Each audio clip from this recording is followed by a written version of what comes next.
5-6 saat davam edən yorğun dərs saatları, ağır məktəb çantaları, şəhərin səs-küyü, tıxaclar uşaqların təhsilinə görəsən necə təsir edir? Üstəlik əsas fənlərdən əlavə hazırlıqlar, xarici dil və digər proqramlarla dolu məşğələlər. Əvvəllər yalnız yuxarı sinif şagirdləri əlavə hazırlığa gedirdisə, indi ibtidai siniflərdə oxuyanlar da repetitora üst tutur. Nədir buna səbəb?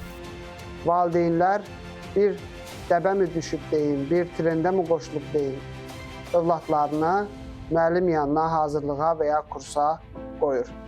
Əslində isə onların idmanla, incəsənətlə məşğul olmağı lazım ikən, onlar həm idmanla, həm incəsənətlə, həm də müəllim yanına hazırlığa, həm də əlavə dil kursuna və s.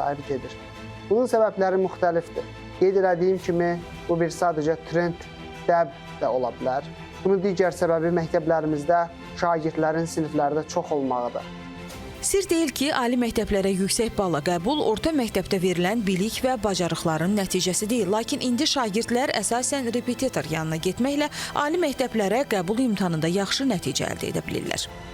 Sırf imtahan dərsləri, yəni 4-cü qrupdursa, 3-cü qrupdursa, 2-ci qrupdursa, sırf həmin dərsləri biz 10-11-ci sinifdə təklif edək. Ümumi ibtidai sinifdən sonraki təhsilin məzmununu elə quraq ki, spiralvari olsun, bütün mövzular bəlli olsun, bütün standartlar bəlli olsun və standartlara görə hər il daha da dərinləşsin, eyni standartlar, eyni məzmun xətləri daha da dərinləşərək davam edəsin.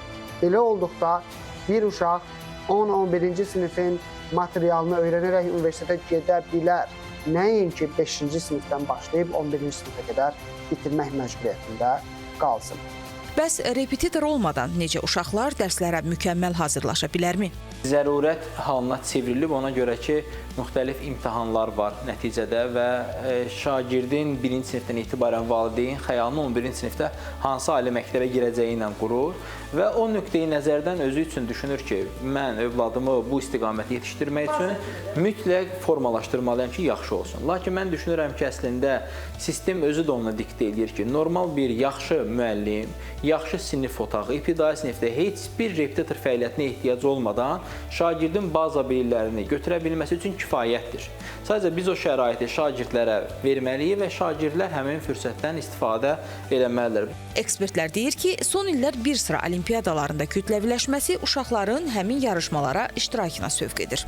Biz o yarışlarda övladımızı təşviq edib nəticə almağa sövq eləməliyik ki, o gələcəkdə təqaüd imkanı versin. Məsələn, gedib bir dünya riyaziyyat olimpiyadasında və fizika riyaziyyat olimpiyadasında şagird yer tuta bilər.